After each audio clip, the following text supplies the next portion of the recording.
gusta mucho lo que es ¿Qué set? el fondo sí, que armó sí. Nela, es espectacular con ese acordeón. Nela, ¿sos de tocar el acordeón seguido o más o menos? Casi, no, nunca. Ah, bien, no, tenía esa duda, Casi viste, que veo el casi. Lo acordeón. toca Sí, ahí, que sí. le pasa un poquito de blem. Se asustaron, creían que yo tocaba, ¿no? No, porque me llegaron a Pero decir que sí esta sabía cómo la morenita- comprometía en vivo, ¿no? La liquidaba en vivo. Esta morenita Sí. que está acá, esta morenita sí la he usado Qué lindo. lindo. durante toda mi niñez, adolescencia y adultez, porque es una máquina de coser, no sé si se puede ver. Sí, se ve re Se ve bien, perfecto. re A bien. manivela, Ajá. manivela, vos Maxi la conocés muy bien. Claro que sí. Que trajo mi bisabuela del Líbano, de Beirut.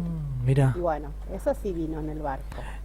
Y esto Locura. de alguna manera, Mamá, sí, Nela, de alguna manera nos Bueno. hace pensar en los inmigrantes, ¿no? Y la dura historia de los inmigrantes.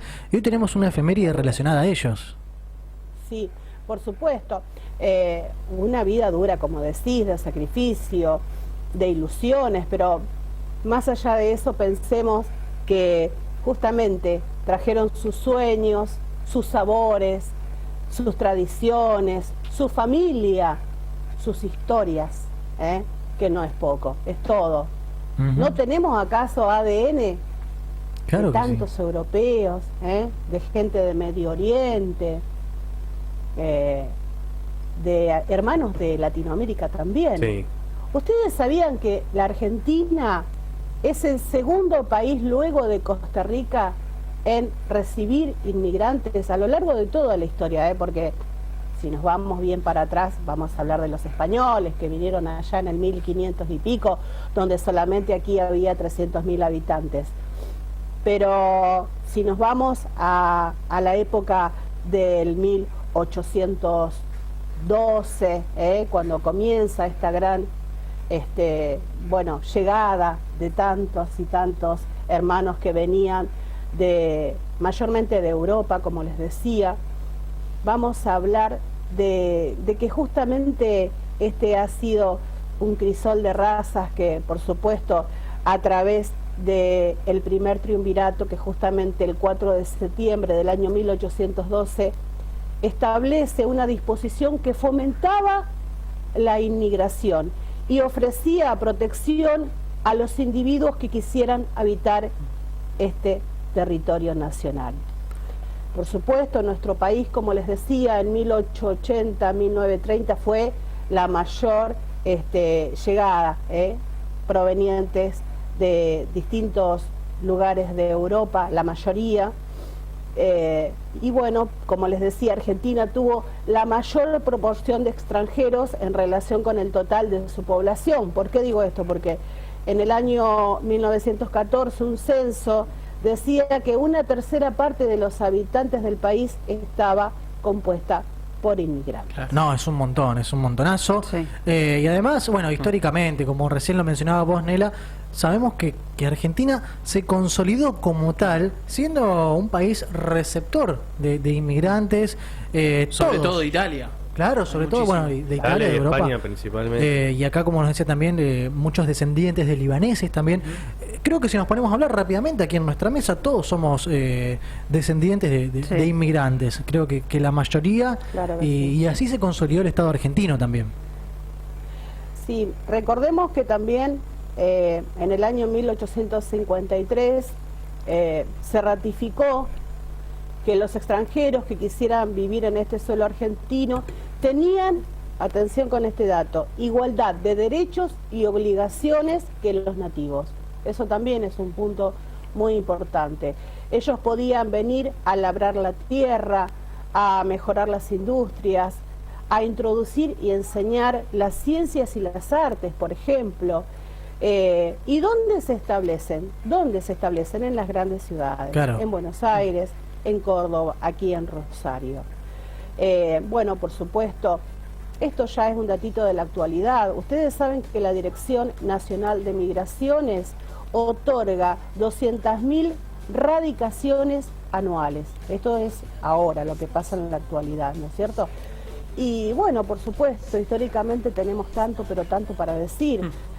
Por ejemplo, ¿a dónde llegaban? Cuando llegaban al puerto de Buenos Aires, iban a lo que hoy se conoce como el Museo Hotel del Inmigrante, que tuvo distintos lugares edilicios y que hoy en día, bueno, es un edificio grande, ¿no? Enorme, se puede cotejar, se puede ver a través de internet.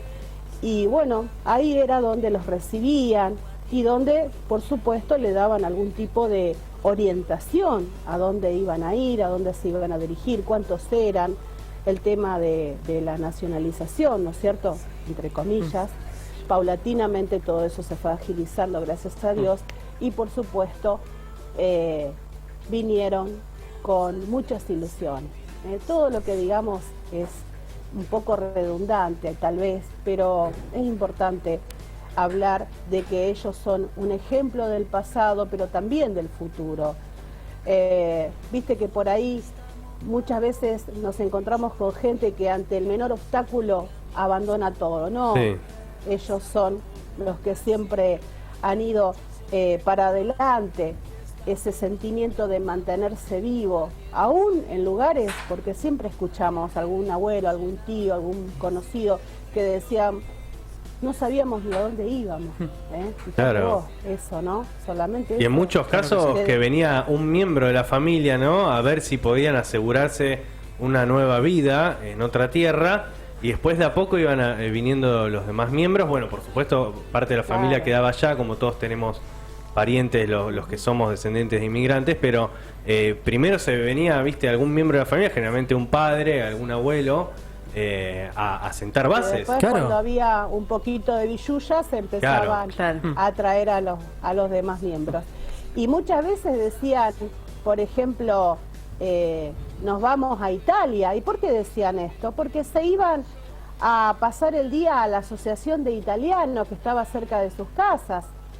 Estoy hablando de los italianos para figurar, ¿no es cierto?, alguna de las corrientes más importantes de inmigrantes. Y bueno, por supuesto, ahí se juntaban, bueno, italianos, en otra asociación los españoles, los judíos, los ucranianos, los polacos. Iban a esos lugares, como les decía, para sentirse cerca del país donde habían nacido, y era como una especie de cordón umbilical que los unía a su tierra. Ahí hablaban el mismo idioma, saboreaban las mismas comidas, bailaban su misma música. Algunos hasta se vestían a la usanza de aquellas regiones tan alejadas de la Argentina. Y bueno, a modo personal creo que cada 4 de septiembre tendríamos que salir, aplaudir y hasta gritar por aquellos que ya no están y los que están todavía, con su presencia, con su lucha, tratando de hacer grande, por supuesto, este país. Claro que sí. Un poquito ahí media, no, pero está bien, Nelia, porque siempre que hablamos de nuestras raíces, sobre todo con esta cuestión inmigratoria, y tantos valores, ¿no?, que se han formado y forjado gracias a todo lo que sucedió aquí en la República Argentina. Por ejemplo, la llamada cultura del trabajo. La persona que venía a la Argentina venía a laburar, a trabajar, y así fue como se fue generando lo que hoy conocemos, las ciudades, las grandes ciudades, los oficios. Recién ella mostraba esa máquina de coser. Yo también recuerdo que tengo o en mi casa, en la casa de mis abuelas, cosas que se han traído de Italia, que han tenido quizás enterrados en sus patios en tiempos de guerra y se vinieron para acá con esos artefactos a laburar y a trabajar, y también creo que vale la pena conmemorar y celebrar un día como este, y no solamente celebrar justamente lo que traían, sino también lo que dejaban atrás, Maxi, porque no solamente dejaban justamente a sus familias muchos, sino también incluso a veces una historia común es que se ha dejado atrás incluso hasta el apellido, porque algo que sucedía muchísimo a la hora de recibir los oficiales que estaban recibiendo justamente a estas personas extranjeras, no manejaban mucho el idioma que traía justamente este inmigrante, y a la hora de transcribir y registrar justamente los apellidos, muchas veces eso se perdía. Es algo que pasó en mi familia, que muchas veces me contaron de parte de mi bisabuela, que venía con el apellido Laurent de Francia, que es Laurent, como se escribe, se lo transcribieron como Laurent directamente, así como en la fonética en español. Claro, como fue cambiando. Sí, se fue reconvirtiendo. Claro, así es. Nela, bueno. Mi mamá era Seinomni y después quedó Zenón. Sí, por supuesto. Hasta en los antecedentes de la Constitución se ha nombrado justamente a que todos los habitantes del mundo que quieran habitar el suelo argentino, otorgando igualdad de derechos y obligaciones a nativos y extranjeros. Eso, por supuesto, es del año 1853, donde justamente hace referencia esta parte de la Constitución. Estoy saludando también a la cooperativa Liebig, claro, de Playadito, que justamente ha sido un ensamble perfecto de alemanes, ucranianos, polacos y, bueno, de distintos lugares de Europa también. Forjaron un porvenir. Bueno, Nela, obviamente podríamos seguir hablando un largo rato, sí, sobre todo por esta historia de la inmigración. Estamos ya con poco tiempo, estamos cerrando prácticamente el programa. Queríamos, obviamente, que seas parte de este viernes con tu columna tan tradicional. Contarle a la gente que va a estar subido a las redes sociales. También va a estar en el mundo del podcast de Spotify. Muchísimas gracias. Cerramos con lo último. Un datito último. Por favor. Un datito de color. En 1850 el barco en atravesar el océano tardaba 50 días.